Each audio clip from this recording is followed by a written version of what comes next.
अस्सलाम वालेकुम। आज जो है मैं आपसे एक और हाउस प्लांट के बारे में बात करूँगी। जैसे कि आप अपनी स्क्रीन पे देख रहे होंगे, ये एक बहुत खूबसूरत सा प्लांट है और इसको जो है वो शफलीरा प्लांट कहते हैं। इसके अलावा इसको जो है वो अम्ब्रेला प्लांट भी कहते हैं।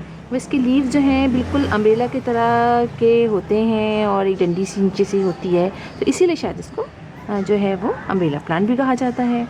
ये मेरे पास 2 प्लांट हैं। एक जो है ये पूरा ग्रीन प्लांट है, इसके लीव्स फुली ग्रीन है, और एक जो है ये वेरीगेटेड है। इसके जो है लीव्स जो हैं वो थोड़े से येलो येलो और साइड में जो है वो ग्रीन से हैं। ये बहुत ही खूबसूरत प्लांट है और आप इसको बहुत इजीली अपने घर में ग्रो कर सकते हैं, क्योंकि इसकी हमें बहुत ज़्यादा केयर नहीं करनी पड़ती।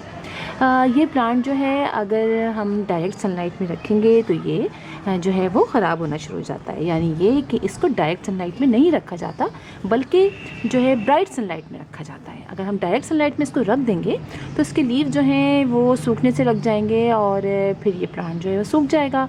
लिहाजा हम इसको ब्राइट सनलाइट में रखेंगे, डायरेक्ट सनलाइट में नहीं रखेंगे।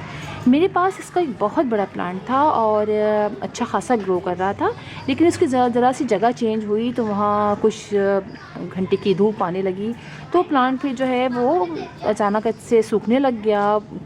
तो पहले तो कुछ समझ में नहीं आया कि ये क्यों सूख रहा है, हालांकि बहुत ज़्यादा धूप नहीं आती थी, लेकिन फिर भी वो मेरा प्लांट जो है वो सूख गया। उसी की एक ब्रांच जो थी वो मैंने लेके दूसरे उसमें लगाई हुई थी, जो आप देख सकते हैं कि कितनी अच्छे से ग्रो कर रही है। और ये मैंने जो है ये ब्राइट सनलाइट में रखी है, डायरेक्ट सनलाइट से मैंने हटा दी है। और ये वाला जो प्लांट है जिसमें फुल ग्रीन पत्ते होते हैं, ये एक काफ़ी बड़ा सा ट्री बन जाता है। वो इस तरह से कि अगर हम इसको ज़मीन पर लगाना चाहें तो हम इसको ग्रेजुअली धूप में लेके जाएंगे। पहले हम आधा 1 घंटे के लिए धूप में रखेंगे, फिर उसके बाद डायरेक्ट सनलाइट में रखेंगे, फिर उसके बाद तो फिर आहिस्ता आहिस्ता जो है इसके लीव्स जो हैं वो आधी हो जाएंगी और फिर ये जो है डायरेक्ट सनलाइट में भी काफ़ी हद तक ग्रो कर जाता है। और शुरू में तो अगर हम ऐसे लेके चले जाएंगे तो शुरू में तो इसके सारे लीव्स झड़ जाएंगे, लेकिन जो नए लीव्स ऊपर से निकलेंगे उसमें वो फिर सूरज की डायरेक्ट सनलाइट को थोड़ा बर्दाश्त कर लेंगे और फिर ये जो दरख्त जो है, ये जो प्लांट है, ये थोड़ा सा सर्वाइव कर जाएगा और फिर ट्री भी बन जाता है। मैंने बहुत जगहों पे देखा है कि डायरेक्ट सनलाइट में रखा हुआ है और बहुत अच्छे तरीके से वहाँ पर ये ट्री बन गया है। लेकिन ये वाला प्लांट जो है ये डायरेक्ट सनलाइट को ज़्यादा बर्दाश्त नहीं करता। अच्छा, इसके बाद मैं बताऊँ आपको कि ये प्लांट जो है वो हम जो है वो कटिंग से ग्रो करते हैं। ये बहुत सक्सेसफुल रहता है कटिंग से ग्रो करने से। जैसे ये, और इसके अलावा इसके छोटे छोटे से देखें आप यहाँ से साइड से ये जो निकलते हैं ना, ये देखें, ये साइड से एक और इसकी ब्रांच निकलनी शुरू हो गई है। यहाँ से हम इसको कट करके निकाल लेंगे या ऊपर से कहीं से कटिंग कर देंगे यहाँ से, तो ये बहुत अच्छे तरीके से उससे ग्रो हो जाता है। और इसमें पानी की अगर हम बात करें तो इसका पानी जो है हमें इसे बहुत ज़्यादा पानी नहीं डालना चाहिए, और इसकी सॉइल बहुत वेल ड्रेन होनी चाहिए। इसका ड्रेनेज होल बहुत अच्छा होना चाहिए ताकि आराम से पानी ड्रेन आउट हो जाए।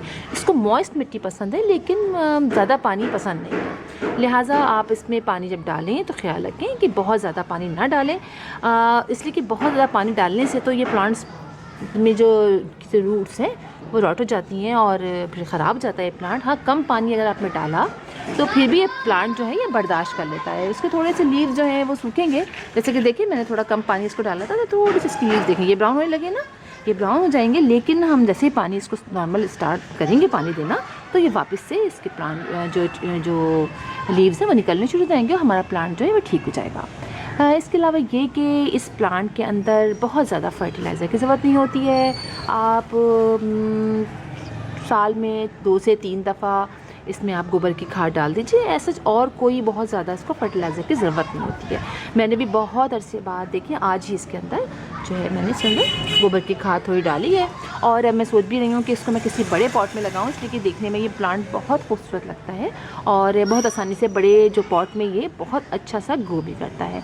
और अगर कहें कि इसमें कुछ जो है वो अटैक करते हैं कीड़े वगैरह, तो हाँ इसमें तो करते हैं, फंगस भी लग जाता है। तो उसके लिए सबसे बेस्ट होता है कि आप जो है वो डिश वॉश जो लिक्विड होता है उसको पानी में आप डाल लीजिए और कोई भी कपड़ा ले लीजिए, उससे हल्के हल्के से, बहुत ज़्यादा नहीं डालना है, डिश वॉश जो होता है उसका लिक्विड थोड़ा सा डालेंगे, थोड़ा सा।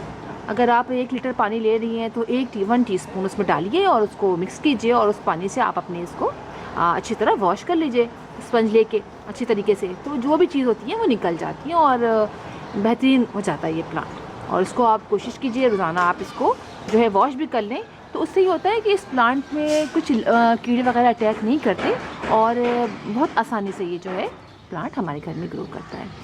तो ट्राई ज़रूर कीजिए आप इस प्लांट को अपने घर में, एक ले आइए, इससे आप बहुत सारे प्लांट तैयार कर लीजिए और आप देखिए देखने में लगते भी ये बहुत खूबसूरत है। तो इंशाल्लाह फिर और किसी वीडियो में किसी और टॉपिक के साथ आपसे मुलाकात होगी। तब तक के लिए अल्लाह हाफिज़।